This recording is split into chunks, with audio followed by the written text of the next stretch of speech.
जय श्री राम दोस्तों। अंग्रेजों की गुलामी से किसको क्या नुकसान हुआ क्या नहीं हुआ ये तो हमें नहीं पता, लेकिन हम चंपारण वासी होने के नाते गर्व महसूस करते हैं कि अंग्रेजों ने भारत को गुलाम बनाया। अब हम ये क्यों कह रहे हैं, आइए इसी पे आज पूरा वृत्तांत से चर्चा करते हैं। आज नेपाल का हालत देखकर हम तय नहीं कर पा रहे हैं कि वहां के लोग इसे गर्व मना रहे हैं या अपमान समझ रहे हैं, या वही लोग बेहतर जानते हैं। पर सच्चाई यही है कि आज जो स्थिति बनी हुई है उसकी जड़ उनके अपने ही फैसलों में छुपी हुई है। कभी वहां राजतंत्र था, जनता उन्हीं से परेशान हुई और एक दिन उसी जनता ने अपने राजा का नरसंहार कर दिया, उन्हें भगा दिया। फिर लोकतंत्र आया, लेकिन लोकतंत्र में भी गलती जनता की ही होती है, क्योंकि सरकार चुनने का काम जनता का होता है। आज नेपाल के लोग अपने झंडे को उखाड़ कर फेंकते हैं, कभी किसी और देश से तुलना करते हैं, तो क्या इसे गर्व कहा जाए या इसे अपमान समझा जाए? हम चंपारण वासी, सिक्किम और दार्जिलिंग वाले जब यह सब देखते हैं तो गर्व महसूस करते हैं कि अंग्रेज ने हमें नेपाल से अलग रखा। आज हम भारत के नागरिक हैं और हमारा सिर ऊंचा है, गर्व से हम अपने तिरंगे को सलाम करते हैं। वरना अगर हम नेपाल के नागरिक होते तो शायद पूरी दुनिया में हमारी भी नाक कट चुकी होती। इसलिए हम दिल से अंग्रेजों को धन्यवाद कहते हैं। बहुत लोग सोचेंगे कि आखिर इस अंग्रेज का धन्यवाद क्यों हो रहा है, जिसने हमें 200 वर्ष गुलाम बनाया, उसका हम लोग जयकार क्यों कर रहे हैं, जिन्होंने हम पर शासन किया। लेकिन सच यह है कि उनकी वजह से हम आज नेपाल का हिस्सा नहीं है। अगर होते तो शायद हम भी उसी बदहाली का शिकार होते। नेपाल में आज ये आवाज उठती है कि हमें भारत जैसा प्रधानमंत्री चाहिए, मोदी जैसा नेता चाहिए, मगर मोदी कोई साधारण इंसान नहीं है, वह भारत माँ के वीर सपूत है और ऐसे नेता भाग्य से ही मिलते हैं। नेपाल के भाग्य में ये नहीं लिखा है और शायद अगले 50 जन्मों में भी नेतृत्व वहां ना आए। यही फर्क है भारत और नेपाल के बीच, और यही फर्क हमें गर्व दिलाता है कि हम भारत का हिस्सा हैं।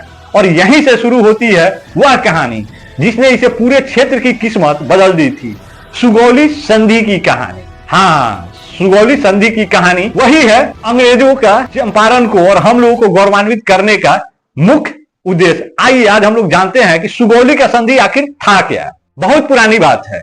हिमालय की ऊंची चोटियों के बीच एक छोटा सा राज्य था नेपाल, आज भी है, अब और भी छोटा हो गया है। यहां गोरखा राजवंश का शासन था। गोरखे बहादुर थे, तलवार की धार पर जीते थे। उनके शासक का सपना था कि उनका साम्राज्य केवल पहाड़ों तक सीमित ना रहे, बल्कि मैदान में भी फैले। यही सपना लेकर उनकी सेनाएं पश्चिम में गढ़वाल, कुमाऊं की पहाड़ियों तक पहुंच गई, पूर्व में सिक्किम और दार्जिलिंग तक फैल गई और दक्षिण में तराई के उपजाऊ मैदान तक पहुंची। तराई के गांव में था बर्दिया, बाके, कैलाली, कंचनपुर, कपिल वस्तु और आगे जाकर मोतिहारी बेतिया के पास तक फैला था इलाका। सब उन्हीं के साम्राज्य के छत्र छाया में जीने लगे थे। हम लोग भी उसी में थे। लेकिन उसी समय भारत में अंग्रेज, ब्रिटिश ईस्ट इंडिया कंपनी अपने कदम जमा रही थी और अपना क्षेत्र का विस्तार कर रही थी, और अंग्रेजों का नजर भी इसी मैदान की तरफ था। छोटी छोटी झड़पें तो नेपाल से उनका लगातार हो रहा था और आखिर 1814 में यह झड़प झगड़े में बदल गया। इसे इतिहास अंग्रेज नेपाल युद्ध के नाम से जानता है। शुरुआत में गोरखा सैनिक ने अंग्रेजों को खूब छकाया, खूब उनको हैरान परेशान किया। पहाड़ी किलों से उन्होंने बहादुरी दिखाई, उनकी तलवारें चमक रही थी, उनके सीने में हिम्मत की आग थी। अंग्रेजों को कई बार पीछे हटना पड़ा, लेकिन अंग्रेज के पास संसाधन था, बड़ी फौज थी, आधुनिक हथियार था। धीरे धीरे उन्होंने कुमाऊं और गढ़वाल के किले पर पहले फतह किया।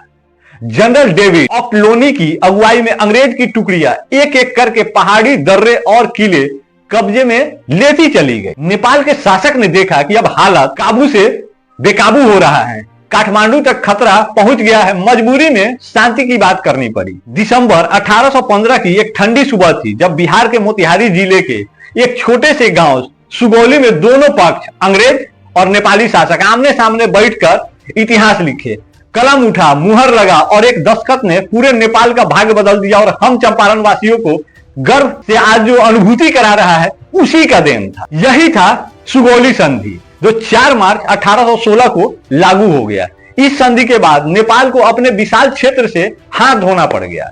गढ़वाल और कुमाऊं अंग्रेजों के हो गए, सिक्किम का बड़ा हिस्सा चला गया, काली नदी के पश्चिम के इलाके छिन गए और तराई की उपजाऊ जमीन अंग्रेजों को सौंप दी गई। मोतिहारी बेतिया के पास के तराई इलाके से लेकर कपिल वस्तु और बर्दिया जैसे मैदान तक लोगों ने देखा कि उनका गांव अब किसी और हुकूमत के अधीन हो गया।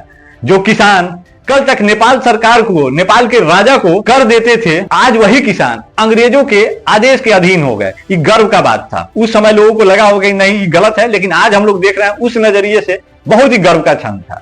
लोगों का जिंदगी बदल गया है। लेकिन अंग्रेजों ने गोरखा सैनिक का वीरता अपनी आंखों से देखा था। उनकी बहादुरी से प्रभावित होकर उन्होंने तय किया कि इन्हें अपनी सेना में जगह दी जाए। यहीं से गोरखा रेजिमेंट का भी इतिहास शुरू हुआ, जो आज गोरखा रेजिमेंट भारत में है। इसी संधि के बाद नेपाल छोटा हो गया, कभी इतना बड़ा था, इतना छोटा हो गया, उसकी सीमाएं सिकुड़ गई। लेकिन यह संधि केवल कागज का एक समझौता नहीं था, यह उस दौर की कहानी थी जब ताकत और महत्वाकांक्षा की टक्कर हुई। हिमालय की चोटियों से मैदान तक फैली यह जंग एक छोटे से गांव सुगौली में जाकर थम गई। आज भी नेपाल और भारत की सीमाओं पर खड़े होकर जब लोग इतिहास को याद करते हैं तो यह संधि एक मोड़ दिखाती है जिसने पूरे क्षेत्र की तकदीर हमेशा के लिए बदल के रखा। और यही वो क्षण था और आज का क्षण है कि हम लोग गौरवान्वित महसूस कर रहे हैं और अपने झंडे का सम्मान हम लोग दिल से कर रहे हैं। वरना उन लोगों को देखो अपना ही झंडा उतार कर फेंक रहे हैं और गर्व से लहरा रहे हैं, सोच रहे हैं कि हमने देश का क्रूर शासक और भ्रष्टाचारी सरकार को उखाड़ कर फेंक दिया है।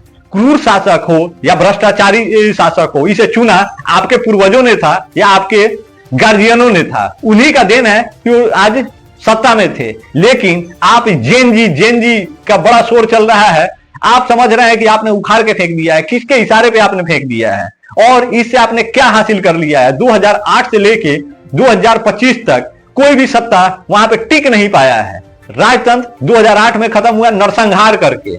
अगर आपको इतना ही दिक्कत था विद्रोह करते, विद्रोह से होता, लेकिन राजा का हत्या करके आप लोगों ने राजतंत्र खत्म कर दिया। ये सब चीज गलत है। आज आप लोगों ने पूर्व प्रधानमंत्री की पत्नी को भगाकर, जलाकर आपने साबित कर दिया कि आप बहुत काबिल हैं और आप भ्रष्टाचार बर्दाश्त नहीं करते हैं, कुछ नहीं करते हैं।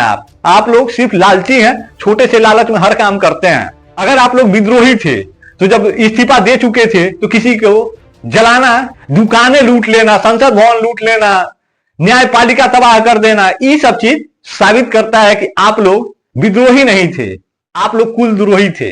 अपने ही देश का सर्वनाश कर दिए, देश को 100 साल पीछे धकेल दिए। और आप लोग अपने मुंह से मोदी जी का जिक्र अगर ना करें तो ही अच्छा है, क्योंकि मोदी जी एक महान हस्ती हैं। आप जैसे लोगों के बीच रहते तो आज वो भी बदनाम हो जाते। भारत में दम है किसी का कि इस तरह से लोकतंत्र को छेड़ के दिखा दे। यहाँ एक सेना और शासन दूर रहेगा, यहाँ की आम आवाम उन लोगों का कब्र खोद देगी और उन्हें नेस्तनाबूद कर देगी। हम लोगों को गर्व है और उस क्षण को हमेशा हम लोग गर्व की नजरों से देखेंगे कि अंग्रेज आए, हमें गुलाम किए और नेपाल से आजाद कराए। हमें वो गुलामी पसंद है, लेकिन ये बेइज्जती पसंद नहीं है। बाकी मिलते हैं फिर किसी अगले कंटेंट के साथ, अगले वीडियो के साथ, अगले किसी रोचक जानकारी के साथ। तब तक अगर अच्छा लगा हो तो शेयर करते जाइएगा और फॉलो नहीं किए हो तो फॉलो करते जाइएगा। बाकी जय सिया राम और गर्व कीजिए कि हम भारतीय हैं, नेपाली नहीं हैं।